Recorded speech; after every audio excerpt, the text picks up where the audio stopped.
Les médias se foutent de votre gueule. Le ministère de l'Intérieur essaye de faire croire qu'on a été 27 000 dans toute la France à manifester. Pourtant, à Rouen et comme partout ailleurs, on voit des images de rues pleines à craquer. Pareil pour les places. À Rouen, comme je le disais, on a été 6 000. Aujourd'hui, à Rouen, on a aussi eu la capacité de bloquer plusieurs ronds-points et on va décider ce soir la suite du mouvement.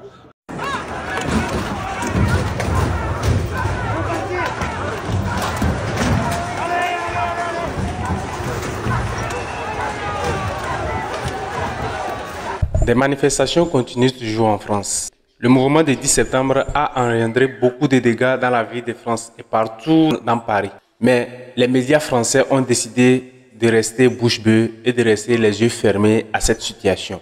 Ils refusent de publier ces genres d'images. Alors que si c'est une situation en Afrique et plus précisément dans les pays de l'EAS, ils se précipitent pour dilapider, pour faire filer toutes ces images. Suivons la vidéo et dites-moi en commentaire ce que vous en pensez. Let's go.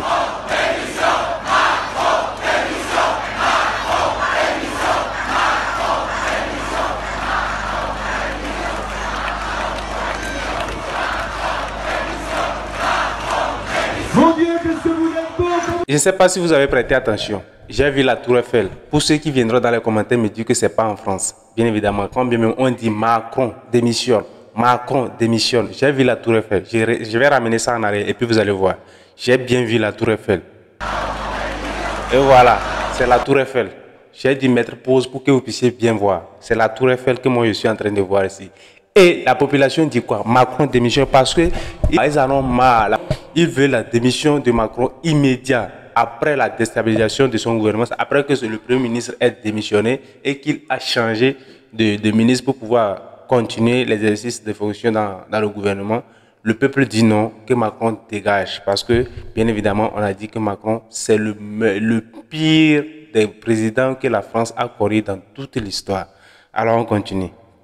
Et ces genres d'images, on le voit partout dans les villes. Dans les villes. Et même, il y a certains ministres de l'Intérieur qui font des communiqués pour dire qu'il y a 27 000, 29 000 personnes qui ont manifesté. Alors que partout dans les villes, les gens ont manifesté. Presque la majorité des populations françaises ont manifesté le 10 septembre pour la démission du gouvernement et surtout pour la démission du président Macron.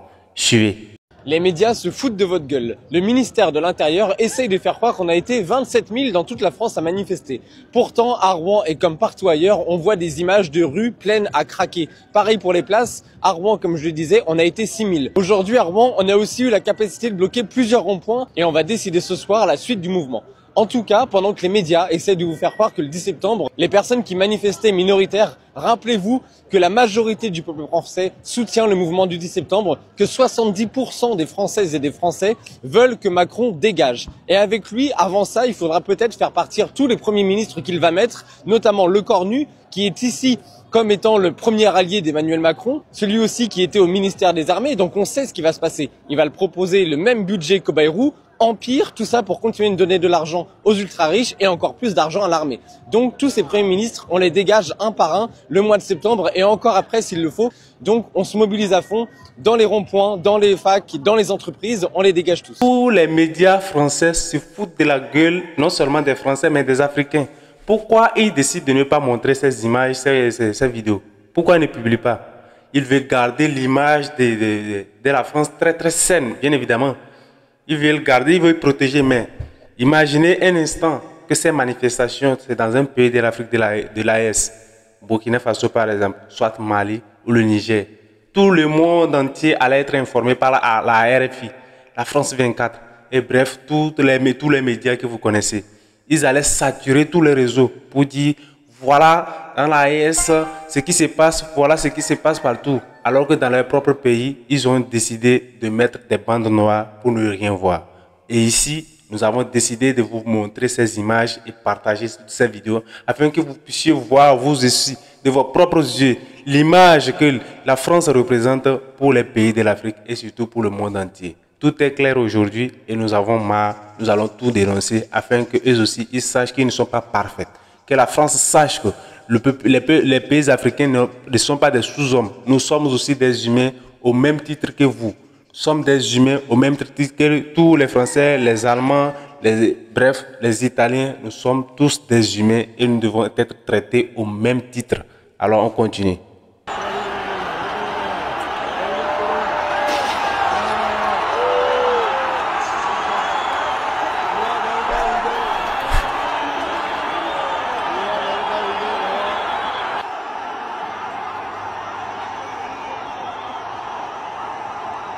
Et on les arrose, bien évidemment.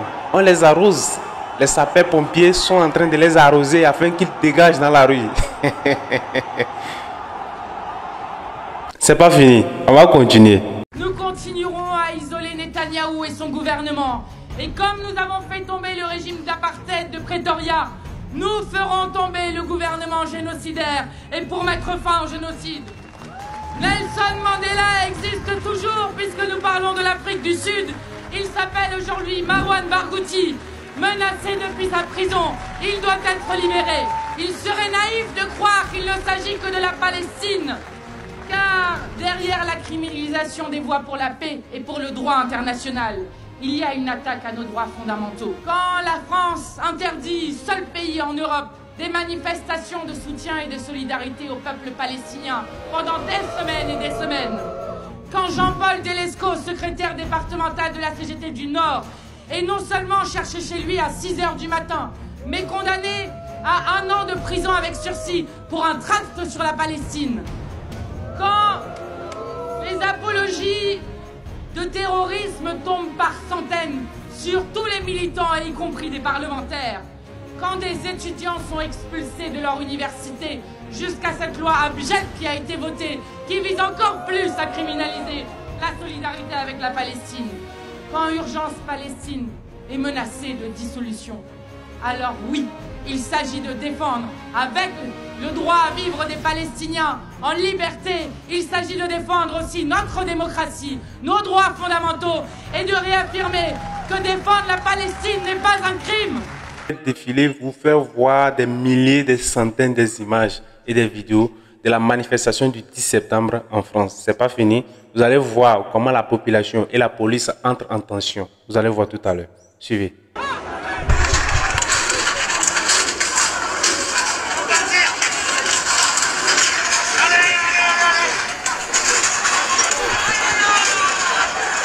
La tension ne fait que monter, les gars. Comment tous les lieux sont incendiés. Les voitures, les motos, les entreprises, les bureaux sont en feu actuellement, les gars.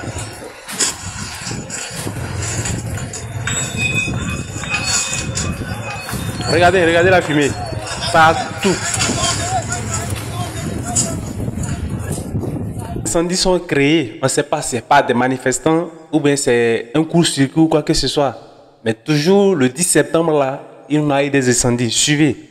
Un incendie qui s'est déclenché à Châtelet. On va retrouver l'une de nos équipes sur place, Suzy Bernard Ménéguse. Racontez-nous ce qui se passe. Alors là, ben voilà, ça fait déjà plusieurs minutes que ça chauffe et là c'est un point assez impressionnant. Il y a une façade, une devanture d'immeuble qui est en train de brûler juste au-dessus d'un restaurant. On est au Forum des Halles. On ne sait pas comment ça s'est passé. On vient juste de voir le feu démarrer. Est-ce que c'est les manifestants? Est-ce que c'est la police? En tout cas, c'est vraiment un haut climat de tension. Je crois que c'est le point le plus haut de cette journée qui, jusque quelques minutes, on le rappelle, se passait quand même bien. On était place du Châtelet, il y avait une fanfare. Et là, eh bien, ça commence vraiment sérieusement à déborder. On a reçu des gaz lacrymogènes tout à l'heure. Il y a eu des jets de projectiles envers la police, la Bravem qui a été déployée. Et là, vous le voyez, cette image assez saisissante d'un feu. On est au Forum des Halles à Paris actuellement. Ça, c'est un feu ardent. Une buisson, si on peut le dire ici. Alors les amis, dites-moi dans les commentaires, pourquoi les médias français ne veulent-ils pas montrer tout ce qui se passe à l'intérieur de la France? Pourquoi ils essaient de mettre la bande noire sur les yeux et de fermer les yeux et ne rien voir? Dites-moi ce que vous en pensez en commentaire et on se retrouve très prochainement pour une nouvelle chronique. Pour ceux qui ne sont pas encore abonnés, n'hésitez pas à lâcher des pouces et de vous abonner afin que nous puissions grandir. Ciao.